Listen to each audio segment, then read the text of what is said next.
Good afternoon, everybody. Welcome to the Scenic Bikeways presentation. My name is Bree Osmondson. I'm the Scenic Bikeways program coordinator at Washington State Parks. I use she, her pronouns, and yeah, let's get this started. This is the first time I've presented at a conference, so I'm going to qualify myself a little bit here because most of you probably don't know me. I've been doing bike-related stuff since about 2014 when I worked for Pronto Cycle Share. We got it started in Seattle as the first bike share of now many. So there's a couple of photos of that. I was in grad school at the time studying urban planning at UW. Got my first job as a transportation planner, doing lots of what turned out to be signal timing. So I'm very happy to now be in a position where I get to do a lot of bike stuff. The lower middle picture is from a bike touring trip I took with some friends in the San Juans a couple years ago. That's my happy place. And my try-hard place is in the upper right. I've done some bike racing in the past few years. I was from Cyclocross Nationals in Louisville last December. So I don't like to talk about myself much, but that's the long intro. So Scenic Bikeways, I know we've heard a lot about different programs over the course of this weekend, so I'm going to start off by telling you what it's not. Scenic Bikeways is not intended to build new things. We're not out to establish new trails. It's also not a funding source. It's not possible for it to be all things for all people. Try though I will. And it's not necessarily going to be a statewide network. It'll be a statewide system, but the intent is not to connect everything. Scenic Bikeways is not limited to state parks lands. It could be on different land managers in their territories, or it could be on private lands with, of course, the consent of that landowner. It is not Scenic Byways. It is not the U.S. bicycle route system. That's a different thing. And it is not cycle highways like we heard from Brian yesterday at lunchtime. It is a designation. It will be utilizing existing bikeways. It is a process for community coordination. It is a program to get heads in beds. So those tourism folks out there should get excited about that facet. And Scenic Bikeways is about generating excitement within communities around the state. So I also want you all to know that it's a work in process. We don't have Scenic Bikeways yet. I'm just going to tell you about the program development today. So by definition, a Scenic Bikeway is a bike route with notable scenic, recreational, cultural, or historic value, which may be comprised of bicycle paths, multiple use trails, highways, or trail facilities managed by our State Parks Commission. So that is from the RCW, which created the program. I unfortunately can't claim that it was my idea, but I am here because of somebody else's great idea. The RCW that created the program was modeled heavily after Oregon's program. Anybody here ever ridden a Scenic Bikeway in Oregon? At least one. Okay, love it. So that law put the program within state parks purview. It gave WSDOT certain review responsibilities, so we'll be getting engineering guidance from the pros. And it also put local governments in a position to review and approve any scenic bikeways within their jurisdictions. And as I mentioned, it doesn't have to be necessarily on public land. If a private landowner wants to have a scenic bikeway, with their consent, we could do that also. So again, the program, sets up the scaffolding, or the RCW sets up the scaffolding for the program. It talks a lot about amenities for cyclists, talks about tourism, having interesting things to go see and do, and comfort for people riding bikes. So it says a scenic bikeway could use a roadway shoulder, but it should use the road with the lowest volume and the lowest speeds of nearby vehicles. So we want folks to be comfortable. Of course, we can't guarantee safety, but we would like to be as safe as possible.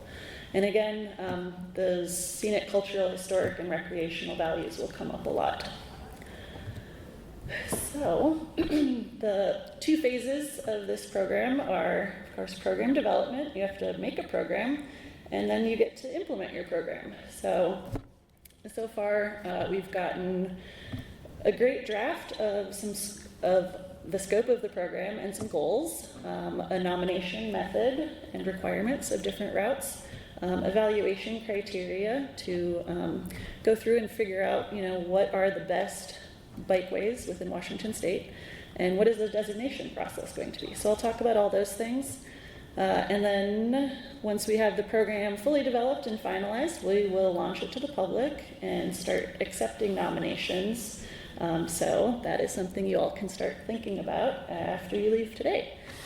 So yeah, that implementation will be nomination process, route evaluations, Scenic Bikeway designations, and then ongoing maintenance and sponsorship for each of these routes. This slide shows a little bit about the workflow of these different program elements. So in the lower left, you can see vision and goals, nomination process, evaluation criteria, and designation process. So those are the things we've been working through. Generally, these things have started within state parks, so myself and other staff will come up with a draft, send that through our parallel process. We are trying our best to work with tribes at this point, getting their feedback, incorporating it, doing outreach with legislators, other agencies, and members of the public. And then at the same time, I've been having a wonderful task force. One of my members is here. Thanks, Jeff. Always supportive. The task force is made up of folks from around the state. I've had them get together to discuss different processes and criteria, work with their own communities, and provide new perspectives to make sure this program is going to work for as many people as it possibly can. And then once we go back and forth a few times and iron out these details for the program, I will then go to my commissioners. Ken is one of them here today, and eventually they will take action to formally designate these scenic bikeways. So there have been some intermittent updates along the way so far. So a little bit more about the task force. This is a group of 12 folks from around the state, ranging in age from a high schooler to retirees, lots of planning experience in the group, people from nonprofits, great advocates in their communities. It's really been a wonderful kind of sounding board as I'm developing drafts, and these are non-bureaucrats telling me how to make this work better for regular folks. So really appreciate them. Thank you, Jeff, and all the rest of you. So the vision of the program that we've come up, this is the draft language. The Scenic Bikeways program will provide a diverse collection of well-researched and easy-to-navigate cycling routes that inspire people to explore and appreciate Washington's exceptionally scenic, cultural, historic, and recreational areas by bicycle, all while encouraging local economic activity for communities around the state. So there'll be a slide a little bit later on asking why my community should want a scenic bikeway, and if nothing else, hopefully that last part is persuasive to folks in your area. Here is a graphic describing the nomination process. Notice it is funnel shaped. We expect to maybe get a lot of route nominations, and we will have to work to narrow those down to the very best and to really get detailed plans for how to implement each route. So the RCW says that any individual may nominate a route. So again, start brainstorming your favorites. There'll be some screening. Hopefully we can get down to about 15 or so routes that will go through a review and evaluation process. We'll invite each of those proponent groups to do a presentation for us, kind of similar to how RCO would have you do a project presentation, just get a little more context, start to understand the feasibility of each proposal. From there, we plan to narrow it down further to maybe about 5 routes and write a very detailed implementation plan. This is also where an environmental checklist would happen. So, once we have lines on a map, we can better identify, specific impacts and potential outcomes of the program. So the implementation plan, I'll get into more of these in the next slide. So step 4 is designation by the State Parks and Recreation Commission. So that will happen at one of their regular meetings. There's always public comment available at those meetings, so that would be the last chance probably for public outreach, but that will be built in along the way. Step 5 is implementation. So that will be carrying out all of those elements from step 3, setting up signs, developing maps, putting information online for the public. So a little bit more information about each of those steps. Step 1 will be a nomination form online. We've got it in survey 1, 2, 3 so far, which allows us to ask a series of questions and also have folks draw a line on the map. They can also submit their route as a ride with GPS or as a different map file type if that is more convenient to people. So proponents submit a map, answer questions. Parks, specifically myself, will provide feedback, any assistance as needed. And then evaluation criteria at this stage is going to be mostly about diversity of routes. We don't want everything to be in Spokane. We don't want everything to be over here.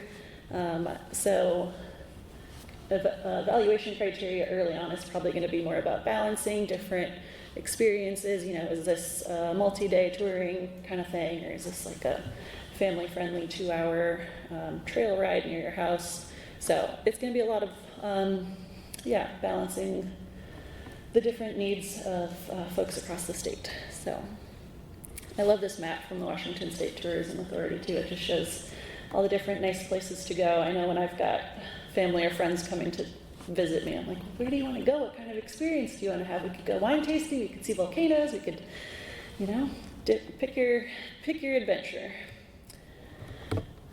So in step 2, folks who move on from step 1 to step 2, I will work with land managers whose properties are, potentially part of this route, and get at least a project acknowledgement from them so that they are aware that something is proposed on their lands.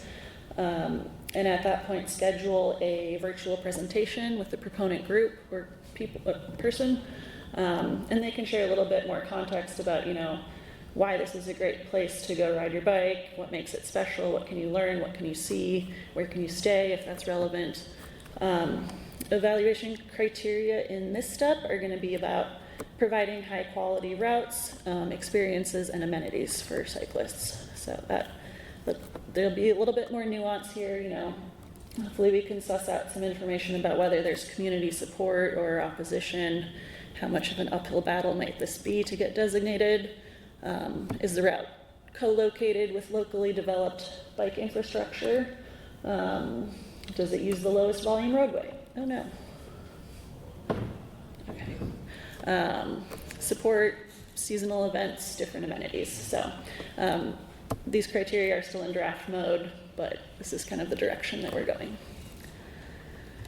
So step 3, implementation plan. I know I'm definitely wondering when I get to go out and ride my bike on all these routes. Maybe you guys get to come with.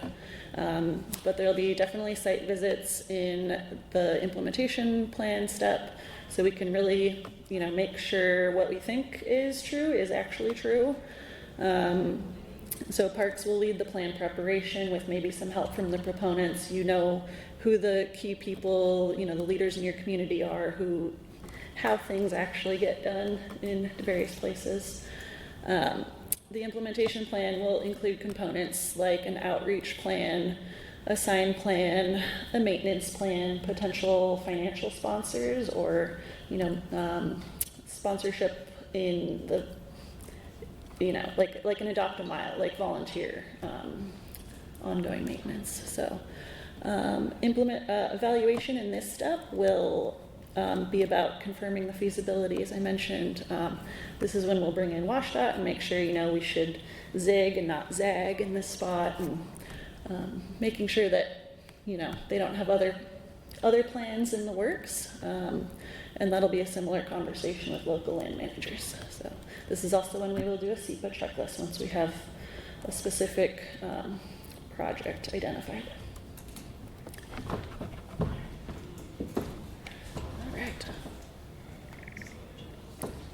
So step 4 is the designation. So once we've completed land manager consent, identification of funding, exactly how many signs we need to buy and install, once public outreach and comments are, all wrapped up and completed, I'll take my recommended routes to the commission, and they may say, looks good, Bree, let's do it. Let's pass this and make this our first official Scenic Bikeway. Or they may ask for more information or ask me to reconsider. So hopefully everything goes smoothly, but that's up to them.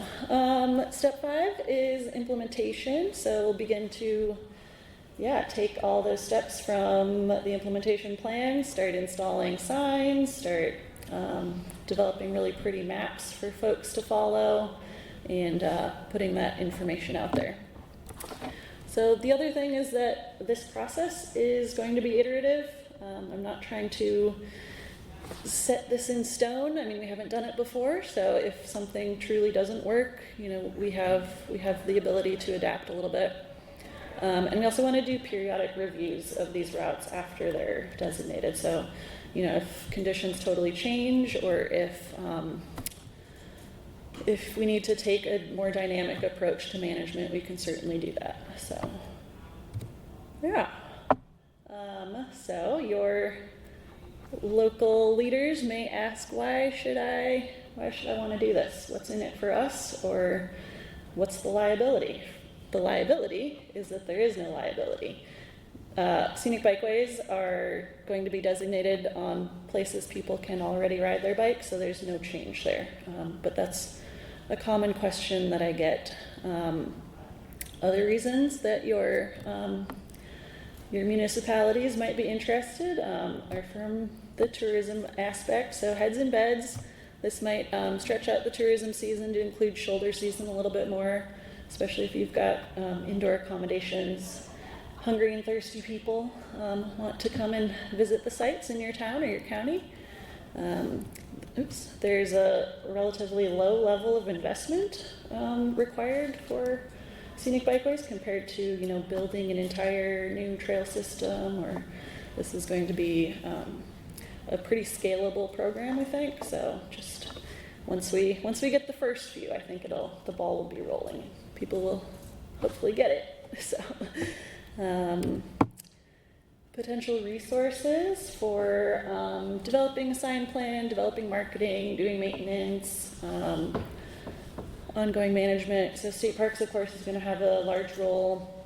There's also technical assistance and community planning skills and time available through National Park Service and the EPA.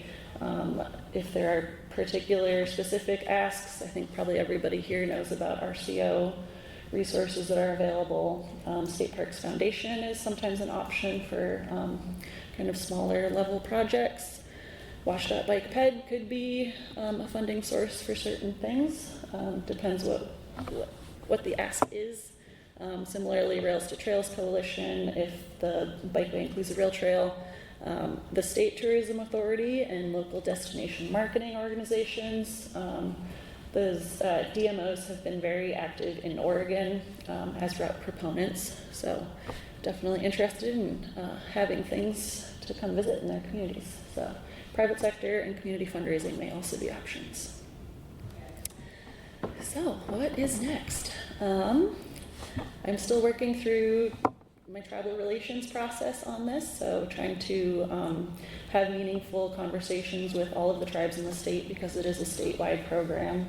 I'll say that's an ongoing process. So what's next for all of you is you can start connecting with one another, different folks in your community, figure out what a great route would be, what you would like to showcase. Start taking pictures of those great sunsets you can see from your trail or from your bikeway. And keep an ear open, really, for when we are able to launch this. So, if you have any comments or questions, you can feel free to reach out to me at the Scenic Bikeways email. I've also got my printout of the whole roster of everybody here. If you'd like to add yourself to the listserv, you can come over to our table and highlight your name. So, Are there any questions at this point? Did I totally miss anything, Josh? No. No, I got everything. Wonderful. Yes. Are you thinking mostly like paved roads, or trails, or anything, or what kinds of? You said easily navigable, and I don't know if that means like on pavement that a road bike can do, or if you mean mountain biking, or what.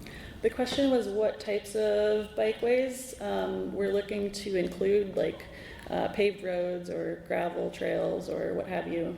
What do we mean by easily navigable? I'm gonna say we want to have a variety of different surfaces for folks. I know gravel biking has really taken off in the past few years. I think you could really make destinations out of some mountain biking trails and really make that like a wraparound experience, let's say. So the easily navigable part is about having signs along the way. So you don't necessarily have to have a bike computer, but the route will be pretty obvious once you're on it. So, yeah, right there. I would appreciate if there were a way that we could demonstrate our interest to you and you would notify us when nominations open, rather than us having to watch and perhaps miss an opening. So I would suggest that it would be worthwhile for you to take names. Yeah, highlight your name on my sheet and I'll put you on the list. The comment was it would be great if I collected your information to let folks know when the nominations are open, so you don't have to, the onus is not on you to catch when it's open. So We're going to be your number one, so we're going to be your first one. all right, wonderful. Brian. Yeah. So you mentioned two things: speed and volume are considerations, and I'm wondering if there's a few things on my mind here, I guess. So time is one. Some places are great, except at 5 o'clock. Some places are amazing, except when the ferry lets out. There's all of these pieces that are time dependent. You don't want to be there during rush hour, but on a Sunday they work. Has that been brought up? And then the other one is, again, that speed and volume. High speed is just a fact of life on county roads. I wish it wasn't. For an unenforced road, leaving a 50-mile-an-hour speed limit out there is opening it up to a lot of very high speeds. But at the same time, when the volumes are very low, drivers tend to give lots of space. When volumes are high, then even on lower speed roads, they shy away from each other and push into the shoulders and so forth. So I could just think of a lot of places that I would take my young child on, but it would be hard to meet criteria that are especially low speed or wide shoulder. Frequently there aren't going to be those wide shoulders. One that comes to mind is that little Guaymas Island. It's so low volume that we let our dog just run out in the road with us when we took our very young children and we did our 9-mile loop around this island. There's just nobody there. But there's no shoulders. You're just in the middle of the road. The dog's in the middle of the road. So it's going to be a hard thing, I think, to thread that needle. I'm just wondering about how your conversations have gone on this. Yeah, I think the reality is that a lot of these evaluations are very subjective, and I think how it feels to be riding on a shoulder on Vashon Island where you're on county roads versus various other places, it can feel very different. I think the benefit of this program is that we are trying to provide information to people, so if they're on our website and they're reading about, you know, this particular route over here, and we say, you know, it's super windy, ride it east to west, or it's very nice this time of year, or, you know, keep an eye out for the ferry, maybe you want to pull over for a minute if you're unloading first and let all the cars go by you. Kind of local tips and tricks like that is kind of the value of this program. Like, anybody can go and research and try to pick all these pieces of information and read this blog and ride with GPS, and we're just trying to consolidate it so that it's easier for folks to get out. Yeah. You talked a little bit about the tribal engagement this plan. Has this been brought to the state tribes recreation impacts initiative group? Not yet. Will it be? Potentially. Okay. Yeah. Definitely trying to consolidate I mean, State Parks has 1 million programs and different projects going on all across the state, so we're trying to be respectful of tribes' resources and time, and yeah, I think a format like that would be really helpful. Yes? Are you planning to use the level of traffic stress metric in the evaluation process? Yeah, we've definitely talked about that quite a bit in task force discussions, and you know, a lot of those things are kind of the things that I've mentioned, speed, volumes, are kind of allegories to level of traffic stress, and I hope that Brian and WashDOT, when they come through in step 3, can say, you know, we've got this map of at least state facilities and what the LTS is on all of our roadways, and then maybe they can help to shift things a little bit if there are good opportunities. So, yeah. Comment on that a little bit. I work a lot with level of traffic stress for WashDOT, and you can pull up our level of traffic stress map. It's public, and it looks all red. And then you zoom in, you finally find a little piece of green right here, because it's a highway posted at 25 miles an hour, and that's the line. So again, I think that road would be one I can find riding my bike camp. At the same time, I love riding up Mount Baker. High speed, very little shoulder, and you could say if I had to rank it as a level of traffic stress, it's 4. But I never go when it's 4. I pick these times when I know, it's not ski season, it's not, whatever. It's after hours when people have already left, or they're leaving while I'm going up. And that's the time factor, is that some of these roads are completely different at one time than they are during the time when there's an event going on, drawing people onto those highways and back roads. It's so hard then to me to say, let's label all the level of traffic stress. We'd have so few to pick from that it would almost be, it would kill the program, I think. Yeah, so I would say it's a consideration, but it's not solely what we'll make Yeah. determinations on. Yeah. If you look at the Oregon Scenic Bikeways model, I've ridden 14 out of those 17. A lot of those are high stress. A lot of those are in situations where your map would be beyond bright red. Yeah. And they're still there. They're still using those. I've ridden them. They're worth riding. They accomplish the goal of the Scenic Bikeways program, even though I would never consider having my child anywhere near some of those. Some of them are great. Some of them I'd have my kids on.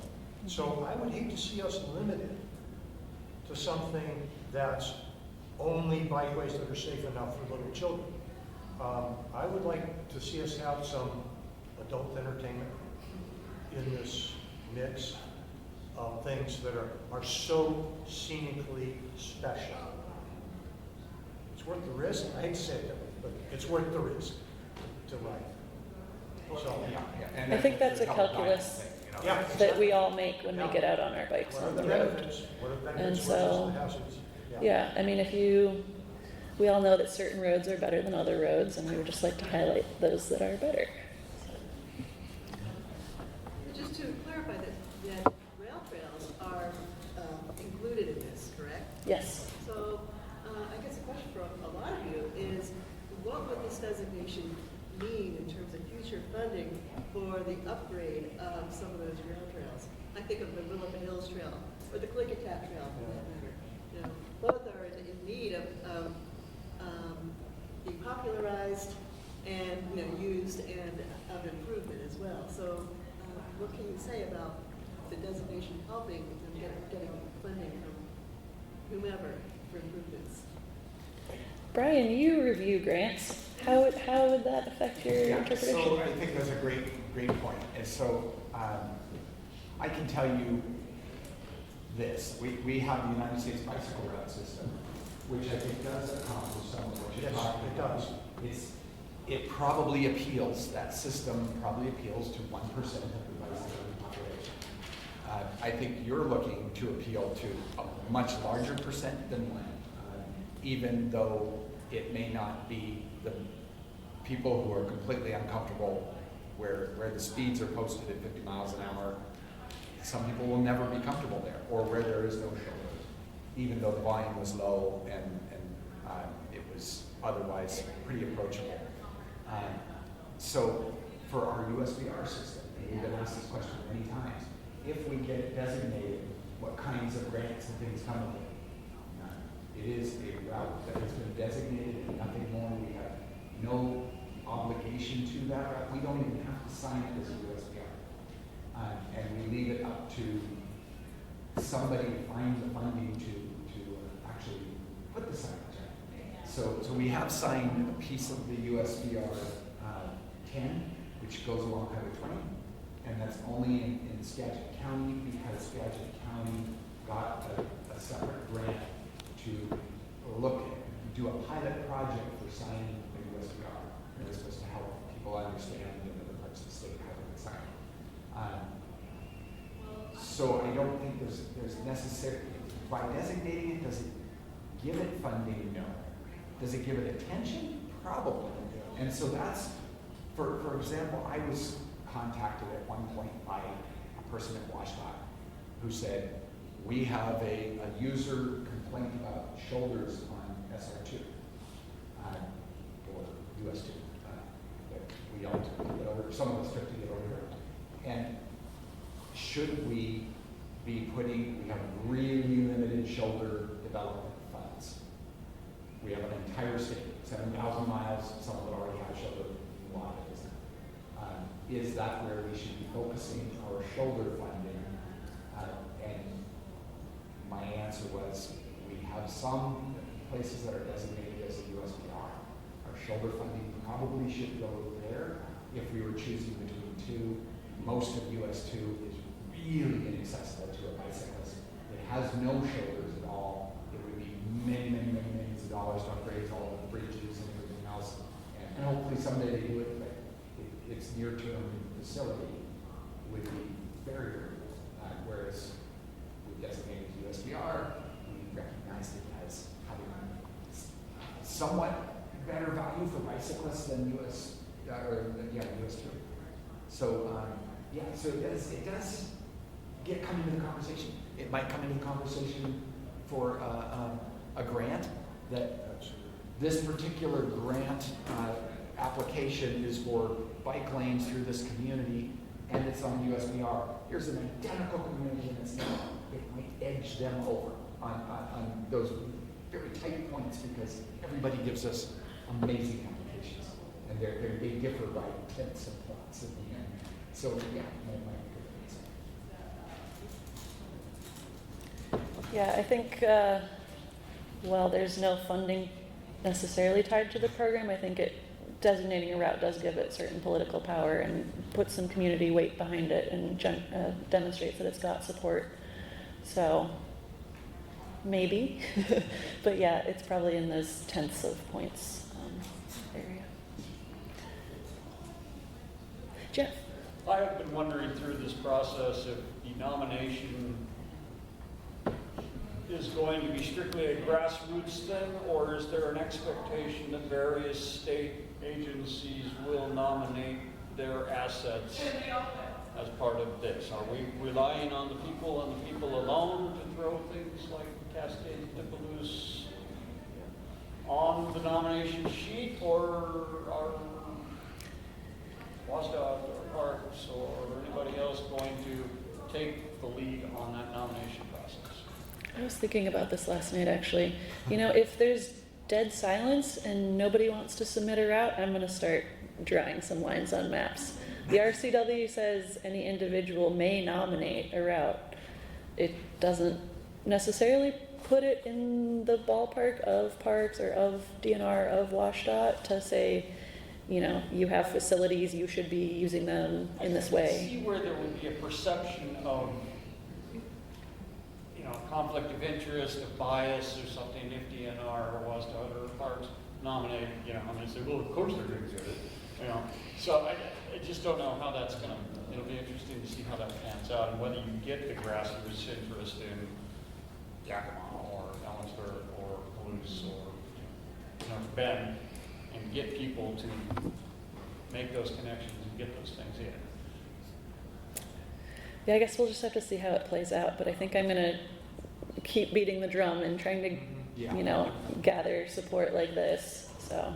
So, again, an analogy to the USBR system, we did not lead this. It's really been John Pope.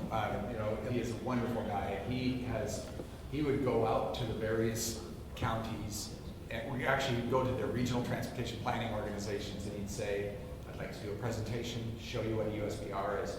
WSDOT simply said, we'll turn in the application. It turns into a lot of work, a lot more work than just that, but that is what we do. We have never said, we want to get a USBR on the road.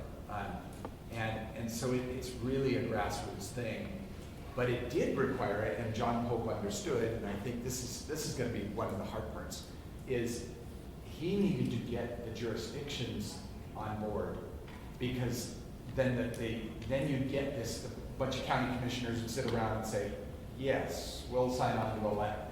Now WSDOT is like, all right, we'll go through the process and apply for this thing. Because that if it's just one individual who loves riding this route and she thinks it's wonderful, it's the county that owns the route, or it's the state that owns the route, or somebody else, and they're gonna, even though it's just a sign and it's just a route, it's amazing how difficult it can be to get those conversations through. So that might be something to think about, is how to help a route champion work through a process to get enough people on board to apply. Well, I was just worried about, you've got a no-brainer. I thought you were going to nominate. Well, I thought you were going to nominate. Well, nobody nominated. It seems to me that when you're talking about totally on road, there's a different story. But if you're talking about a dedicated facility, every dedicated bicycling facility that I know of has a civilian constituency, a group generally organized that is in love with that route. And I can't imagine them not stepping forward. I can't either. Could it possibly be that the Centennial Trail in Spokane wouldn't be nominated by someone in those 25 groups in Spokane to support this? I can't see. I can't see. They're very organized out there. Well, then even beyond that, these big facilities, these really classic facilities, and I work on one, an Olympic Discovery Trail, and I don't have to worry about my jurisdictions. We're going to do it, and we will happily do it. And every other one of these facilities that I know of, there's a group similar to mine that's anxious to step in. You know, it'll be interesting to see how these groups start to coalesce. It is. Okay, well, you're going on, and we're like 2 miles down the road. Can we jump on your bandwagon? And, I'm assuming that will carry more weight with the task force as those applications start coming in. But yeah, it's going to be interesting to see. I know in the community that I work in, the community that I work with, there's a tremendous amount of interest and impatience to get this done. We're all sitting on the hot seat with our nominations burning in our back pockets, ready to slap that puppy on the road. So, I think you can be overwhelmed in a big hurry. Yeah, And we will be reopening the nomination cycle intermittently, they're all probably gonna move at different rates depending on the complexity and the length and the number of jurisdictions and things we have to accomplish, but I'm heartened to hear that, so thank you. I think so. You had your hand up first. Is there a maximum? No? You said 15, and you said scalable, now we're worried about not enough, so like, what does complete look like? Perfect. She had her hand up first. Barbara? You were saying no downside, but as a driver, and a person who drives the old Scenic Highway in Oregon, downside is the more bikes, the more dangerous it is for your driving. And so on public roads, especially some public roads I know that are curvy and don't have much shoulders, I personally would not nominate because I don't want any more bicycles on it than are now. So I don't, that's a downside consideration, I thought I'd mention. Sure, yeah, that's valid. I think if we could get scenic bikeways that are not on those roads, maybe we could draw cyclists away from those curvy, low visibility areas. So if we could get the routes where everything aligns, I think there will be few downsides. But I'm optimistic here, so point taken. Yes. Yeah, I was going to comment that Oregon has been innovative with doing it from their public to add more, and they do not, they decline. Oregon decline? Yeah, they said that they're, for right now, they want to stay with what they've got. And they're not ready at this point in time to expand. What's the logic behind that? I have no clue. I'm not in on that end. All I know is that I know people in Oregon who have been hassling the legislature, who have been hassling the Bikeways program to expand, and they've said, we're not ready at this time. Interesting. I heard they were just considering another one. Well, my information that is might- probably a year old. Okay. Yeah, I know that the Oregon program started within their state parks also and has been moved to Cycle Oregon, which is a nonprofit, so it would be similar to this program moving to Cascade Bicycle Club as a manager. So I don't know if that was a complication. And how long are their routes, their order routes? They could be any length. Yeah. So I would say between 5 and 100 generally, but would consider other things. All right, I appreciate the This is great your first conversation. one? Yeah. It's so professional. You did amazing job.